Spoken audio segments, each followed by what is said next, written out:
Assalamualaikum warahmatullahi wabarakatuh. Alhamdulillahi rabbil alamin. Wassalatu wassalamu ala asrafil anbiya'i wal mursalin wa ala alihi wa sahbihi ajma'in. Allahumma salli ala Muhammad wa ala ali Muhammad. Apa khabar semua guys? A very good morning ladies and gentlemen. Selamat berhari Isnin. Kepada kawan-kawan yang mungkin baru follow saya dekat Facebook ni ataupun yang baru masuk live ni, salam perkenalan. Nama saya Azri atau lebih dikenali sebagai Azri Walter. Kerjaya saya sekarang ni adalah usahawan sepenuh masa. Alhamdulillah, ada beberapa rangkaian perniagaan yang masih melawan, antaranya rangkaian kedai gunting rambut Walter Barbershop, Walter College, syarikat distributor yang mana mengedarkan produk syarikat lain menggunakan kaedah direct selling dan juga digital marketing. Dan saya juga pembangun konten di semua platform media sosial Azri Walter.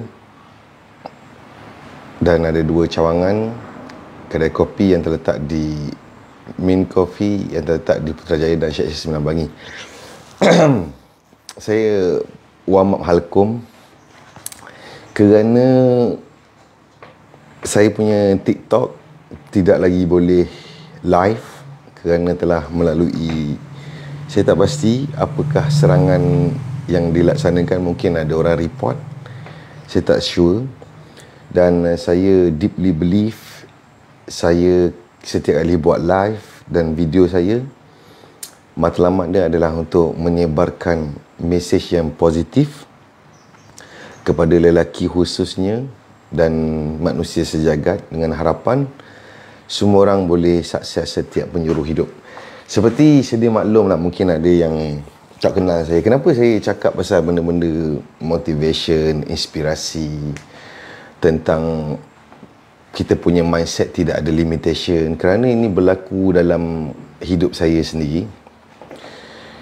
Seperti sedia maklum, saya datang daripada keluarga biasa. Bapa saya driver lori. Saya punya tahap pendidikan setakat SPM. Kalau ikut logik, selalunya kalau yang jenis macam ni akan kesudahan hidup dia akan jadi biasa jugalah. Cuma saya alhamdulillah atas prinsip niat sampai lunyai dan juga sebab boleh, saya berjaya menterbalikkan kepala otak saya bahawa dunia ini tidak ada limitation. So kerjaya saya dulu asalnya nak jadi pemain bola profesional, tapi alhamdulillah saya sempatlah rasa kan, last main Selangor Liga Super, pernah wakil Malaysia kelaikan Piala Dunia Remaja dan Champion Youth Cup. Cuma lepas tu apa yang kita rancang sebenarnya tak semesti menjadi seperti apa yang kita nak, kerana perancangan Allah itu lebih baik. So saya berhenti main bola ketika saya masih muda. Kemudian kerja restoran makanan segera. Ini skill lah. Kenapa saya pilih kerja pertama tu restoran makanan segera ataupun F&B? Sebab saya fikir kalau worst case, paling teruk pun at least saya ada makanan untuk teruskan hidup. Okay? Kalau duit tak ada pun, at least kalau kita kerja F&B, kita ada staff meal, kita boleh makan teruskan hidup. So kerja F&B, bahagian kitchen, kawan dengan orang daripada Nepal, Bangladesh, daripada Indonesia, dan mengajar saya erti betapa bersyukurnya saya. Walau keras macam mana hidup ni, alhamdulillah saya adalah rakyat Malaysia yang bahawa negara ni ada banyak peluang, ada banyak benda yang boleh diusahakan. Cuma waktu tu tak tahu nak jadi apa, sebab dulu tak ada exposure macam hari ni. Hala tuju tu tak ada. So sebab tu saya bagi tahu, bila saya banyak benda-benda yang saya rugi waktu saya muda tu, saya bagi tahu adik-adik yang masih muda mungkin barangkali. Dalam hidup ni kita kena ada plan. Kadang-kadang ada orang dia mengharapkan hidup dia berubah tapi dia tak ada plan. Dia tak ada strategi, dia tak ada plan. Dia tak tahu dia nak jadi apa, dia tak tahu macam mana nak start, dia tak tahu nak mula daripada mana. So sebab tu pentingnya kita punya plan apa kita nak jadi dalam hidup. So permulaan fasa hidup saya tu memang betul saya tak tahu nak jadi apa. Belajar sampai SPM, tak banyak benda boleh buat. So saya terus, tapi cuma saya ada satu prinsip, apa-apa saya buat sehabis baik. Whatever I do, I will always be a good one. Kerja Pizza Hut, lepas tu berhenti kerja kilang, lepas tu ada dispatch job, kerja store. Kemudian saya dapat masuk kerja kerajaan. So kerja kerajaan ni, dia secara teknikal dia bukan atas dasar keputusan SPM, cuma saya pernah wakil negara. Jadi ada 1 tahun tu ada sebuah jabatan kerajaan ni, dia nak wujudkan pasukan bola sepak. Jadi direkrut bekas pemain bola sepak yang sudah tidak lagi bermain di lapangan profesional. So alhamdulillah saya dapat menyertai kelab itu dan juga diserap kerja kerajaan berjawatan pembantu tadbir perkeranian dan operasi grade N17 kurungan guna sama am. So kerja kerajaan alhamdulillah. So mak abah happy, saudara mara semua seronok. Siapa yang tak nak kerja kerajaan kat Malaysia ni, betul tak? Okey, sebab terjamin. Cuma saya kumpulan sokongan. Siapa yang tahu kumpulan sokongan ni, dia punya gaji tu tak adalah banyak. Lagi-lagi saya pula kerja di kawasan bandar. Cost of living dia agak tinggi dengan kehidupan dan sebagainya. Dan saya ada adik-beradik yang saya nak kena bantu mak abah. So 6 tahun saya kerja. So tahun ketiga saya kerja tu, saya dah start rasa something wrong somewhere. Saya bukan cakap orang lain, ini saya. Sebab kita semua tahu kan apa kita punya kebolehan, kemampuan. Saya rasa saya ada banyak kebolehan dan kemampuan walaupun tak ada orang lain luluskan. Saya sendiri setuju bahawa saya ada banyak kebolehan dan kemampuan. Saya rasa this is not me. Untuk duduk di atas meja daripada pagi 8 sampai 5 selama berpuluh tahun, this is not me. Ini bukan saya. Tapi saya tak tahu nak buat apa. Tak tahu nak jadi apa. Saya cuba cari macam-macam cara. Cuma alhamdulillah saya tak berhenti cari. So sebelum saya start berniaga tu, saya bila Sabtu Ahad ataupun balik kerja, saya akan buat kerja-kerja part time. Antaranya benda-benda yang melibatkan PA system, DJ kenduri kahwin, penjaga konti kedai makan dan benda-benda melibatkan perkara macam tu lah. So sehinggalah satu hari saya start menjual barang di tepi jalan. So tu cerita lah lebih kurang saya. Kenapa saya cerita pasal benda-benda kehidupan ni, sebab based on experience. Okay, bagaimana saya menguruskan saya punya kepala otak. Sebab saya datang daripada satu kehidupan yang biasa. Okay, untuk saya keluar daripada bukan sesiapa ni, daripada miskin ni, keluar kepada kehidupan yang macam hari ini, dia memerlukan banyak kebolehan dan kemampuan. Cara berfikir, kepercayaan terhadap diri, kepercayaan terhadap rezeki daripada Allah, tidak mengenal erti putus asa, henyak sampai lunyai, menguruskan emosi. So benda-benda macam ni. So start jual barang tepi jalan. Kemudian alhamdulillah dibesarkan jualan tu dengan membina pasukan. Alhamdulillah saya banyak benda saya boleh faham banyak benda tanpa saya boleh faham dengan cara melihat. Saya ada satu kebolehan, saya boleh faham dengan cara melihat. Sebab bila saya rasa saya jual barang tepi jalan ni, dia terhad. Satu hari paling banyak pun saya tak boleh jadi sampai ratus ribu. So dia terhad. So saya sebagai manusia, saya ada limitation. So bila saya tengok orang lain pun ada masalah macam saya, iaitu untuk menambah pendapatan, so saya cuba solve masalah orang lain dengan cara ajar dia macam mana cara saya buat jual barang tepi jalan. Jual barang apa? Jual minyak rambut tuan, waktu tu. So alhamdulillah team growing, bisnes bagus. So saya berhenti kerja, dan saya berhenti kerja kerajaan tanpa minta izin ataupun kelulusan daripada sesiapa. Sebab saya sudah cukup dewasa untuk menentukan hidup saya, alhamdulillah. So saya berhenti kerja kerajaan, dan sebab tu bagi saya kalau ada orang dia tak berapa firm kan, dia ada 50-50 nak buat decision, selalunya jawapannya adalah no. Okay, sebab dia tak firm. So untuk orang yang firm buat decision, dia takkan ada rasa 50-50. Okay, so korang ingat dia punya fundamental dia, bila masa kau orang 50-50, jawapan dia always no. So saya berhenti kerja.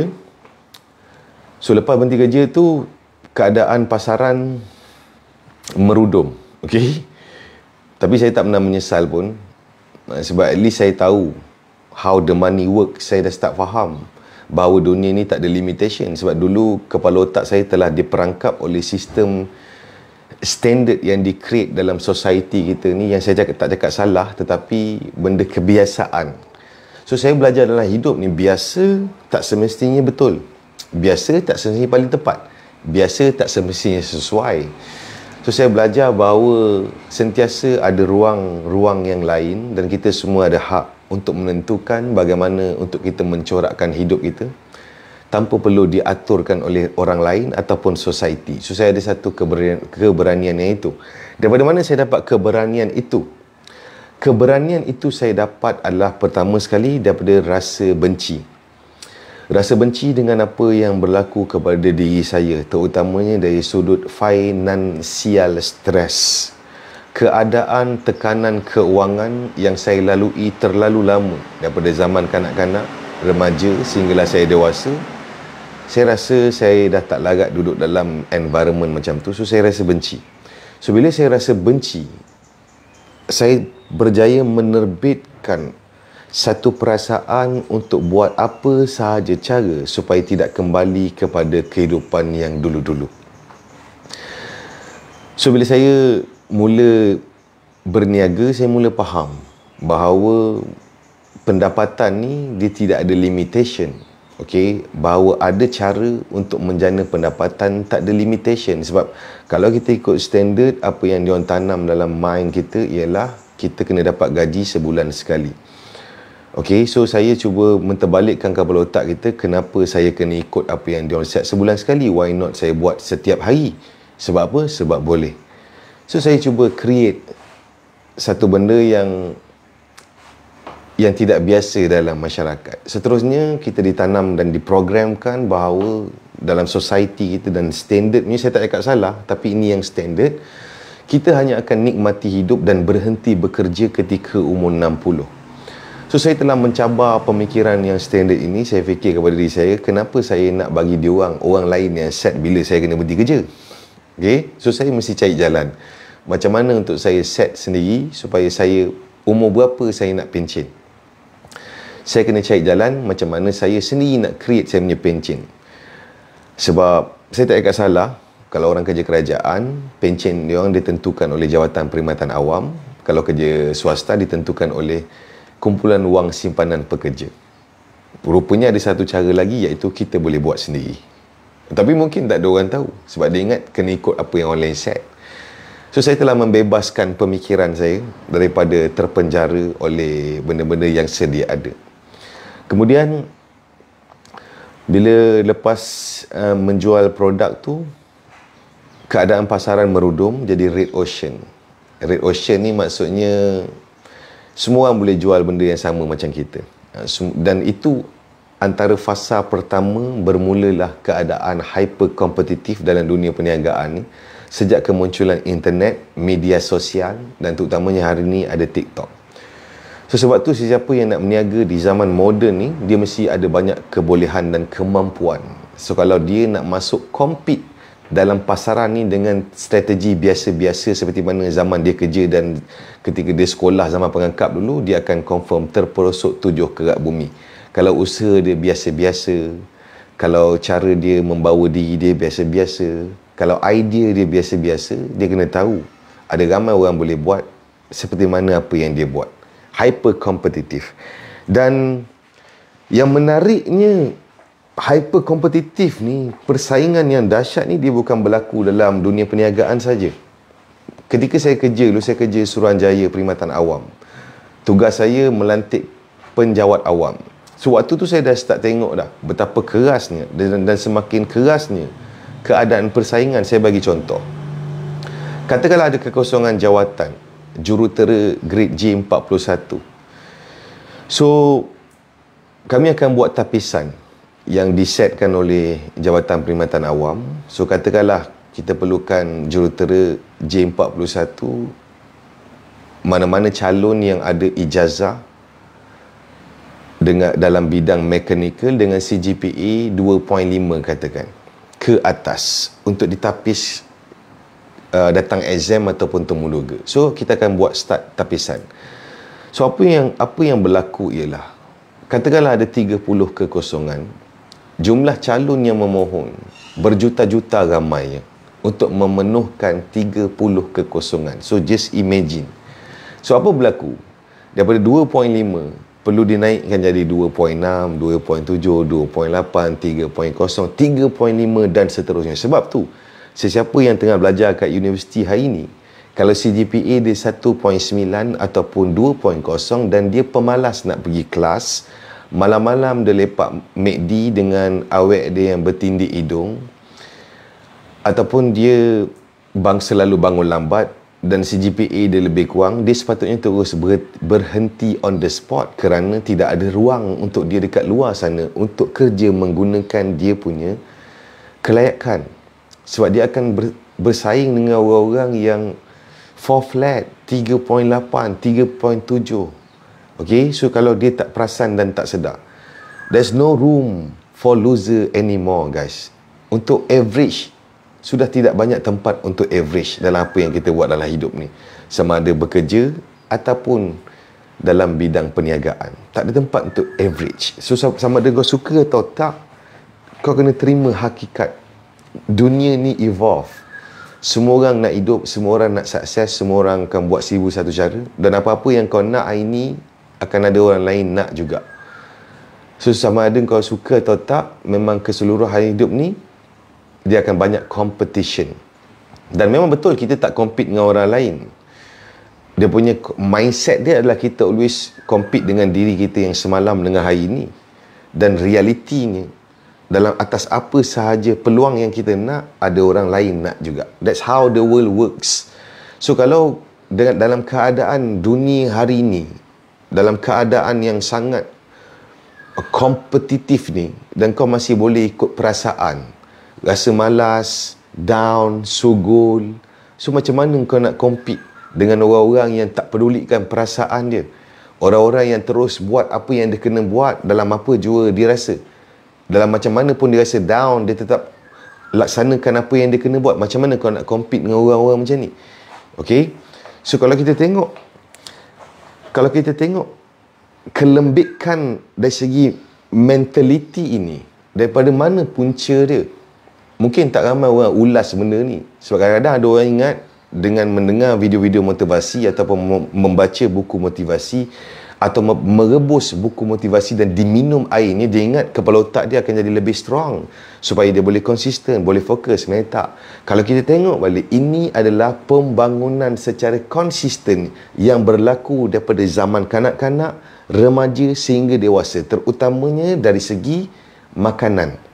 So apa-apa yang kita consume, apa-apa yang kita makan, kalau kita tengok food industry hari ni, kebanyakannya memang bullshit sebab kita semua meniaga. Saya orang meniaga.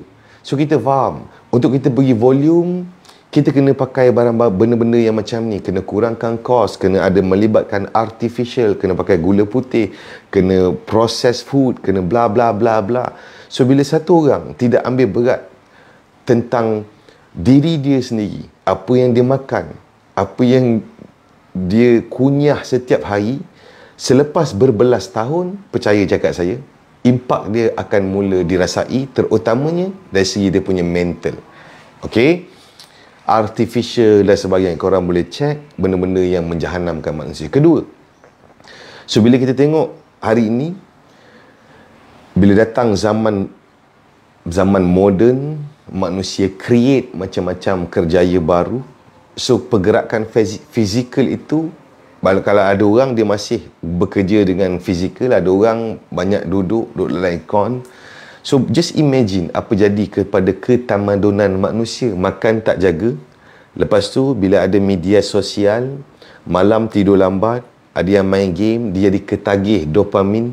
So bila bangun pagi susah nak bangun, lepas tu rasa malas. So selalu tengok media sosial, lepas tu banyak hiburan, video lucah, judi online. So ketamadunan manusia tu akan jahanam perlahan demi perlahan. So lepas tu dia akan rasa dia lost control dekat dia punya mental dia. Dia lost control. Kalau dia rasa sesuatu, dia susah nak terbalikkan mind dia. Dia lebih kepada mengikuti apa yang dia rasa. Dia tak ada self control lah. Jadi kepada kawan-kawan, kalau korang nak keluar daripada kejahanaman zaman moden ni, korang kena kembali kepada asas, tak ada cara lain. Pertama, untuk orang Islam, agama adalah penyelamat hidup. Agama mengajar kita untuk bangun awal pagi. Sebagai orang Islam, seawal pagi kita kena bangun bersujud kepada Tuhan yang satu. Whatever it takes. Period. Kemudian kita dibangunkan sebagai orang Islam, kita ada rutin kita, iaitu solat 5 waktu. Ini membentuk disiplin kita. Tetap solat dalam apa jua keadaan perasaan. Kita tetap kena solat dalam berapa sibuk pun dengan urusan dunia. Kita tetap kena solat dalam apa jua keadaan fizikal. Kalau tak boleh berdiri, kita kena solat duduk. Kalau tak boleh duduk, kita kena baring. Dan sambil berbaring, kita boleh guna mata. Whatever it takes. So solat membentuk disiplin komplit yang apa yang ada dalam agama Islam.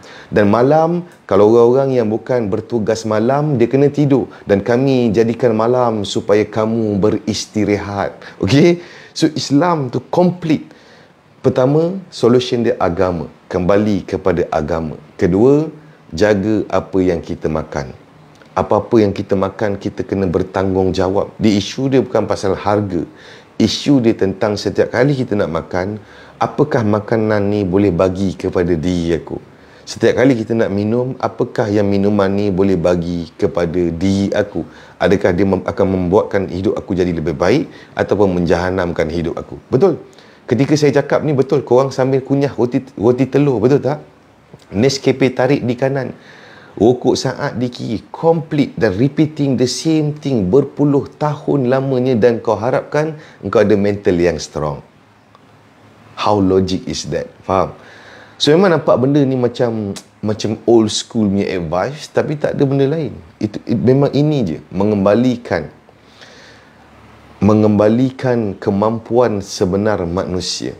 Okey? Pertama sekali dia ada in control dekat dia punya minda dulu, dekat kepala otak dia dulu. So dia kena ambil balik kawalan terhadap perkara ni, bermula dengan apa yang dia makan. Kemudian baru kita boleh start develop diri kita. Tengok hidup kita ni, realize apakah kita punya kekuatan yang sebenar. Sebab sistem yang ada hari ini akan memenjarakan diri korang. Itu kita belum cerita lagi kalau yang terkahwin dengan pasangan yang suka pull down. Dan environment dan society yang kita ada hari ini akan memenjarakan apa kau punya kebolehan. Kalau tak percaya, setiap kali korang cuba jadi diri korang, setiap kali korang pilih untuk buat apa yang korang nak, korang tengok berapa banyakkah rejection yang korang akan dapat daripada orang sekeliling. That's how the world works. So kalau seseorang manusia, hidup dia always untuk please others, hidup dia always nak validation daripada orang lain, he's not going anywhere. Orang-orang macam ni takkan pergi mana-mana.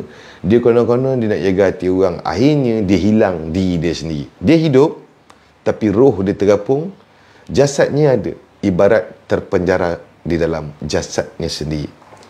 Okay? So saya mula melihat hidup ni dari dimensi yang berbeza. Sebagai contoh, saya selalu cakap pasal benda ni, mungkin kita tak perasan. Kalau kita tengok ekonomi yang kita ada hari ni, okay, ekonomi duit kertas.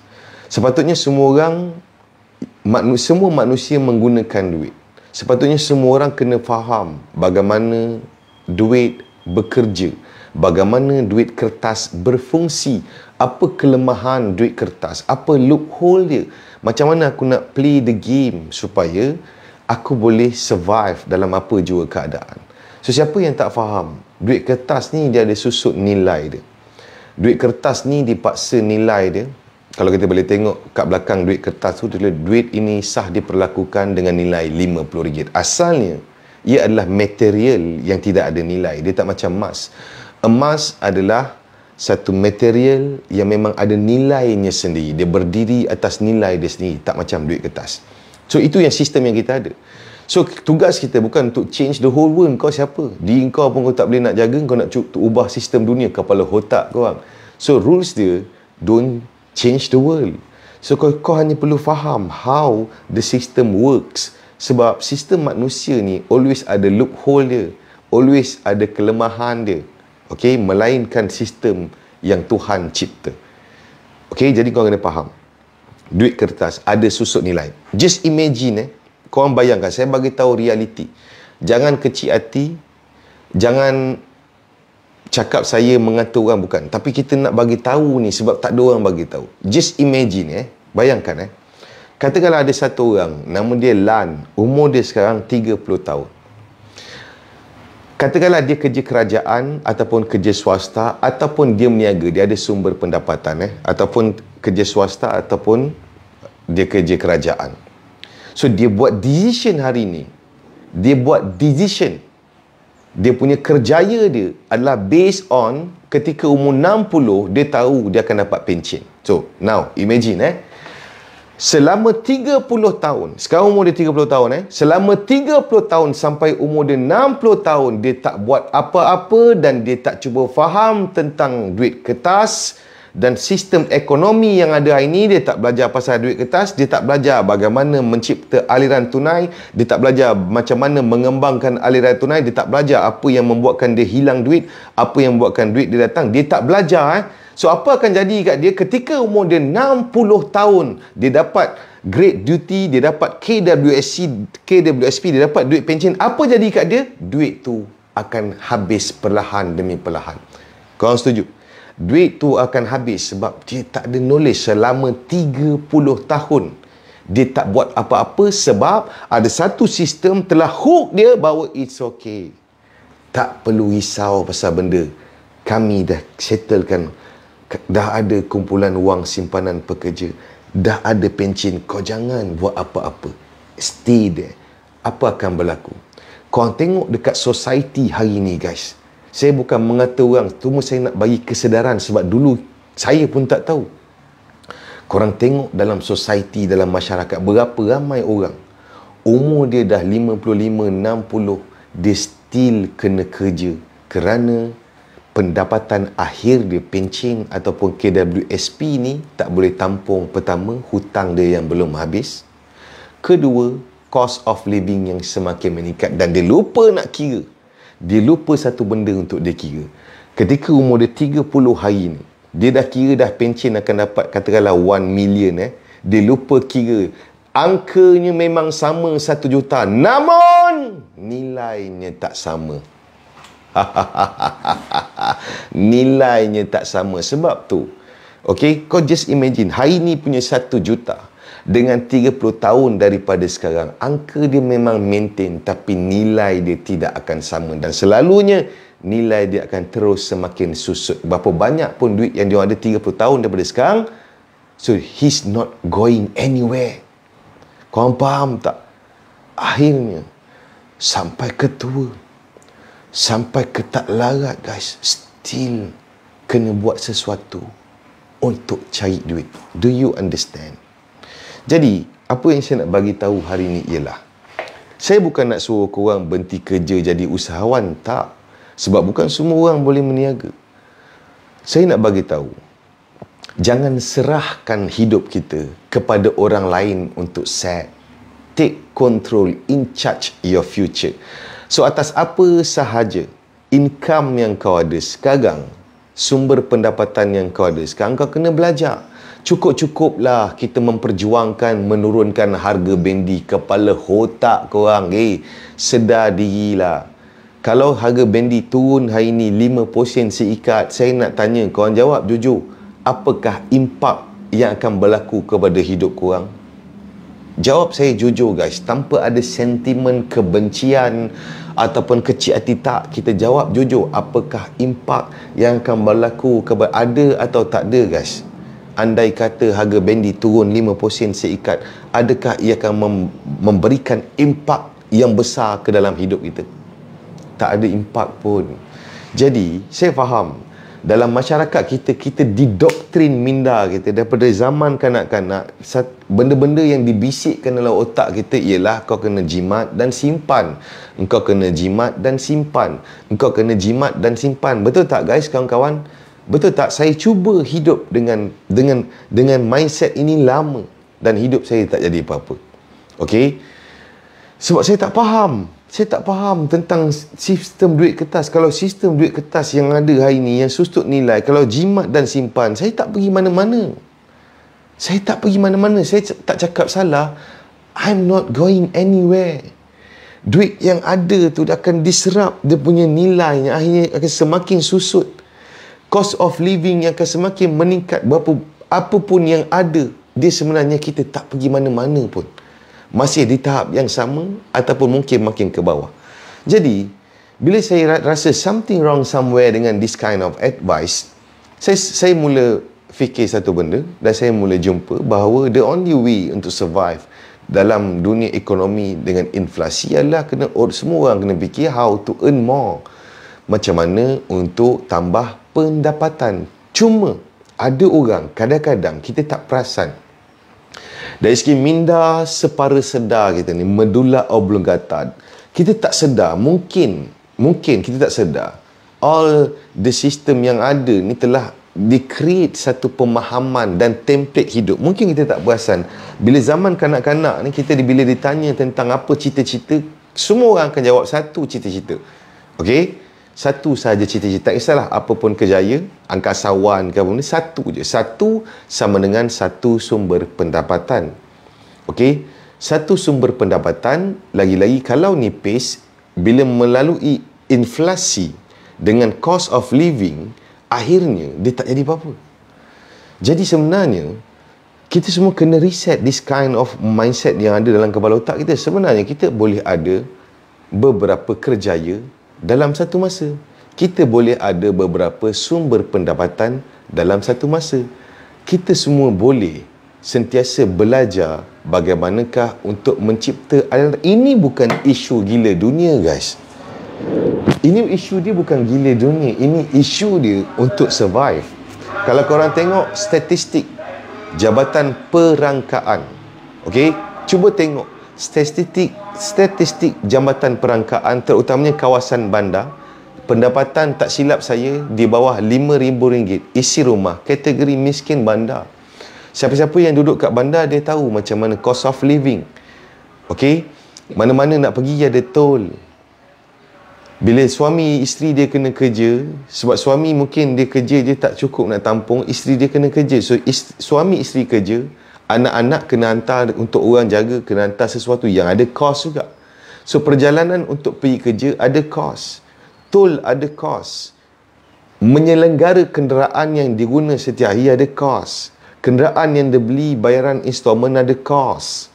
Pakaian yang perlu digunakan untuk pergi kerja ada kos. Sebenarnya konsep cash flow ni dia bukan usahawan ya guys. Semua orang yang makan gaji pun kena kuasai, iaitu sumber duit masuk tolak duit keluar sama dengan berapa? Adakah positif cash flow? Adakah negatif cash flow? So sepatutnya kita semua buat decision based on this cash flow, bukan based on perasaan ataupun ikut society ataupun nak buktikan dekat orang ataupun ikut apa yang standard masyarakat. Tak. Kita kena ikut calculation yang basic ni. Duit masuk tolak duit keluar sama dengan adakah positif cash flow ataupun negatif cash flow. So bila kita tahu ni something wrong somewhere, baru kita boleh struktur hidup kita. Oh, macam mana aku supaya tak hilang duit lagi? Macam mana supaya aku tak tambah komitmen lagi? Macam mana aku nak kena tambah income? Dengan apa kebolehan yang aku ada ni, dekat mana? Saya bagi contoh, tak semesti kena berniaga. Kalau buat servis ataupun, dan kita kena faham guys, hidup ni dia punya konsep dia adalah exchange of value. Untuk kita dapat nilai, rules dia kita kena bagi nilai. That's rules of the world. Untuk kita dapat nilai, kita kena always deliver nilai. Itu je konsep dia. Jadi, macam mana korang nak menjana pendapatan, always tengok apakah nilai yang korang boleh bagi dekat orang lain. Kemudian kita tengok pula problem solving. Kita tengok diri kita. Berapa kali kita keluarkan duit kita disebabkan kita nak selesaikan masalah kita. So sama macam tu. Selesaikan masalah orang lain sama dengan kita berjaya mencipta aliran tunai. Dan kita kena tahu masalah orang tu adalah betul-betul masalah. Betul ke orang yang kita sasarkan itu? Ataupun tak betul? Saya bagi contoh. Katakan ada satu orang nama dia Lan. Lan ni dia tambah income dengan cara potong rumput di rumah orang. So Lan, bila dia pergi kawasan perumahan yang biasa, dia susah nak dapat customer. Sebab orang-orang yang perumahan biasa, bagi dia orang antara bayar RM100 potong rumput, lebih baik dia orang beli lauk, baik buat isi minyak. Dia orang willing untuk potong sendiri. Dia tak rasa itu masalah dia. Tapi bila Lan switch, Lan pergi kawasan perumahan orang kaya, orang yang tak ada masa tapi ada duit, tapi nak solve masalah dia, as long boleh solve masalah dia, willing to spend. So Lan pergi kawasan rumah orang kaya. So dia pergi kawasan rumah orang kaya, dia boleh dapat satu rumah dia charge 100, satu hari dia boleh dapat 10 rumah, RM1,000 satu hari. So dia repeat cari next kawasan rumah. So dia ambil database ni, dia simpan, lepas 3 minggu dia follow up balik. Rumput dah panjang ke, saya nak datang lagi. So this is how the world works. Kita solve masalah orang, dan masalah tu memang orang tu rasa itu masalah dia. Okay? So itu serba sedikit guys apa yang saya nak kongsi, bahawa sebenarnya saya faham mungkin benda-benda yang saya cakap ni dia benda-benda yang minority people punya mindset. Dan this kind of mindset always akan jadi tentangan oleh golongan majority, sebab majority ni lagi ramai. Cuma tujuan saya, pertama saya bukan nak merendahkan orang lain, kedua saya bukan nak memperkecilkan orang lain. Cuma saya rasa alhamdulillah Allah bagi saya rezeki, Allah bagi saya kefahaman dan kebijaksanaan untuk memahami banyak perkara yang sukar difahami oleh kebanyakan orang, dan Allah berikan saya peluang untuk ada platform untuk saya sampaikan mesej, yang mana ada ramai orang ada mesej tapi dia tak ada tempat nak sampaikan. So alhamdulillah, jadi saya rasa saya punya kerja just untuk deliver saja. Apa saja penerimaan orang lain, I don't give a fuck. Saya tak peduli apa saja orang lain punya penerimaan, sebab saya, macam saya cakap, saya punya goal bukan untuk change the whole world. Saya punya goal just to deliver the message, benda-benda yang baik, yang manfaat kepada orang lain. Saya tak ajak orang buat jahat. Saya tak ada ajak orang ataupun ajar orang cara-cara buat air menggunakan susu pekat, ataupun cara-cara membuat dessert menggunakan gula putih. Saya tak ada ajak orang makan makanan yang tak ada khasiat. Dan saya tak ada ajak orang ramai-ramai untuk berkumpul dalam satu grup supaya kita sedih beramai-ramai. Dan saya juga tak ada ajak orang supaya hidup ni relax, tak ada. Saya ajak orang, terutamanya lelaki, untuk lelaki jadi seorang yang bertanggungjawab. Dia start dengan bertanggungjawab terhadap diri dia dulu. Okey, macam mana cara dia menguruskan dan menjaga diri dia. First dengan tanggungjawab itu, insya-Allah apabila seorang lelaki handal bertanggungjawab terhadap diri dia, sebagai contoh, kalau dia ada satu kerjaya, kalau dia kena datang pukul 8, dia solid sebelum pukul 8 dia sampai, itu maksud dia tanggungjawab.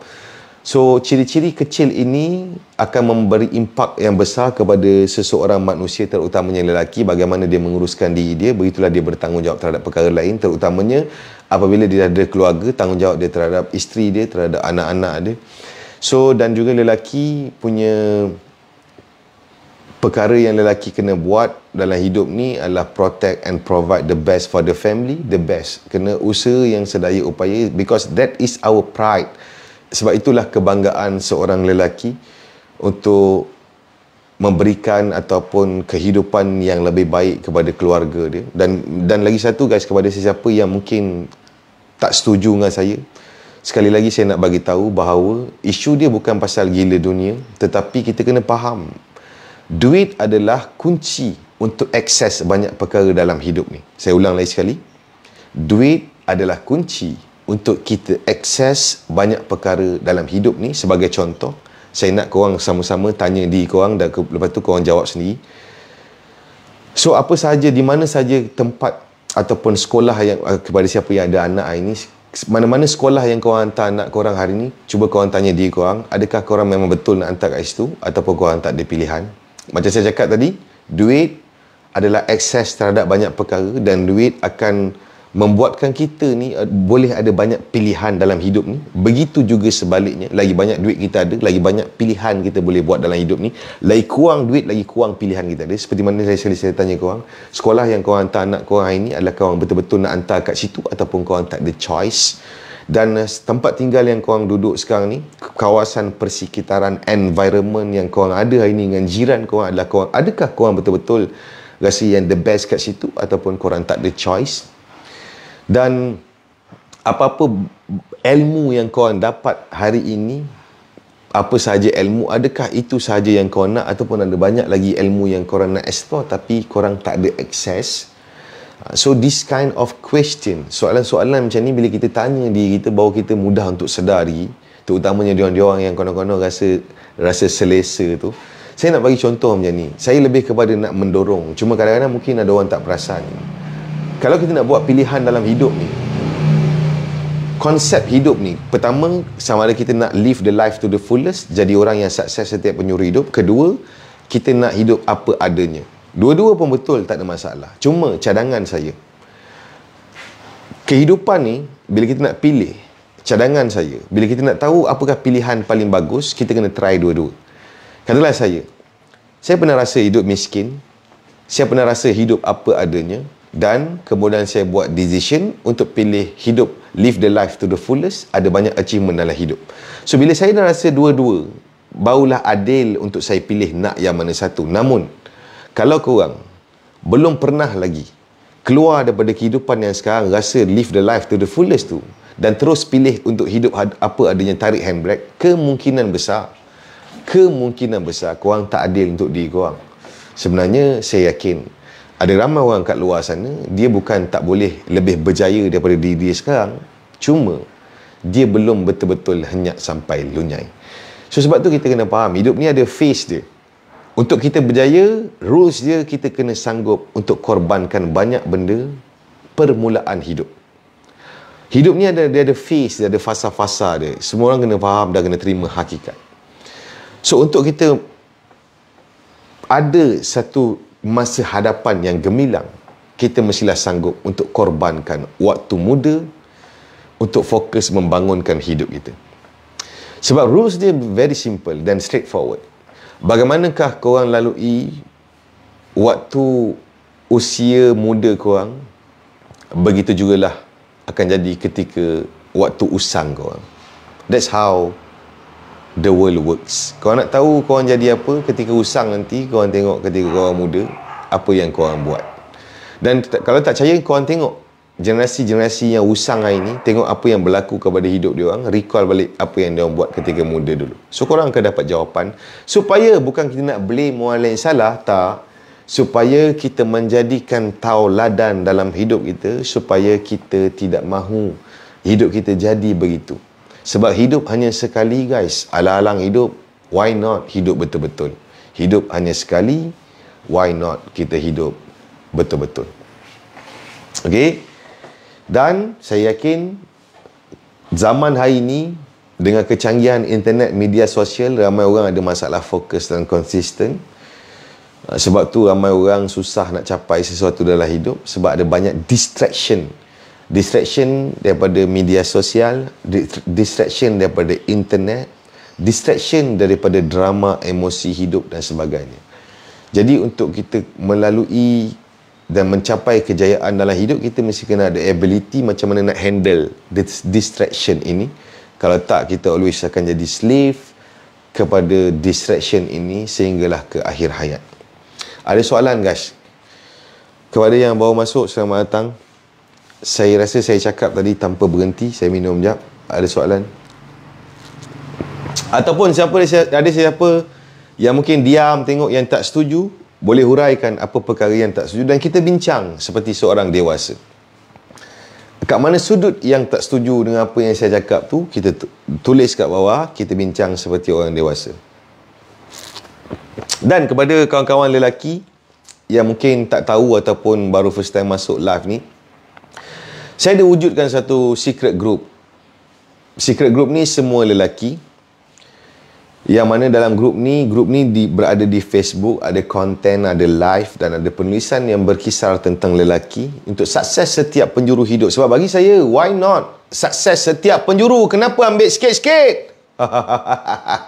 Kenapa ambil sikit-sikit? Dan korang bayangkan, even sukses pun kita telah diterhadkan terhadap satu perkara. Kita biasa tengok orang sukses on the financial, tapi badan dia tak ada shape.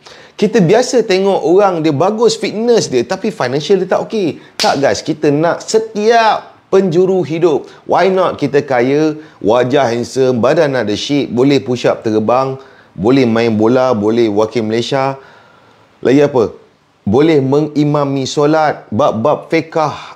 Kita faham hadis Nabi SAW, kita faham benda-benda asas, kita tahu hukum hakam, kita faham jadi orang Islam, kita ibadah, kita handal. Why not? Setiap penjuru guys. Korang jangan adopt mindset yang diorang tanam dalam kepala otak korang supaya terhad. Korang faham? Tanpa korang perasan. Contoh, saya bagi contoh. Berapa ramai orang hari ni, okey? Berapa ramai orang hari ni dia belajar sampai SPM sahaja, ataupun berapa ramai orang dia belajar sampai universiti saja. Habis universiti dia tak belajar dah. Mana ada orang sambung belajar lagi? Sebab kita telah diterhadkan. Okey, kau dah belajar sampai sini, lepas tu tak payah belajar dah. Kepala otak korang, kita kena belajar sehingga ke akhir hayat. Saya bagi contoh simple. Kalau kau lelaki, kalau kau perempuan, berapa ramai hari ni, kalau dulu dia single, lelaki single, bila dia jadi suami, dia belajar benda baru, bagaimana cara menjadi suami.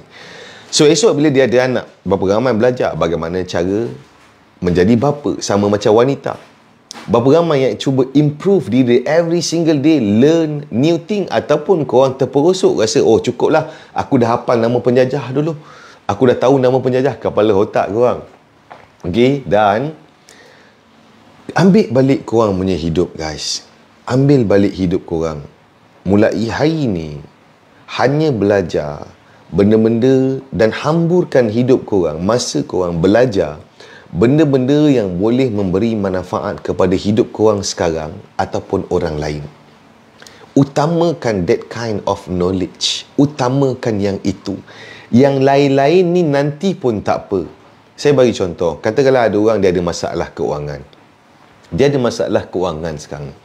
Okey. Dia ada terlalu banyak masalah keuangan, tapi dia sibuk belajar tentang siapakah yang menjajah negeri Perak dulu. Okey, so apa-apa yang akan jadi kat hidup dia. Dia sibuk belajar benda-benda yang tak ada benefit kat hidup dia, faham? So kalau kau ada masalah keuangan hari ni, simple je kau belajar how to make more money.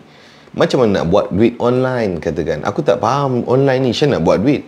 Macam nak belajar. Kat mana nak belajar? Oh, belajar kena bayar. Yes, that's how the world works. Exchange of value. Faham?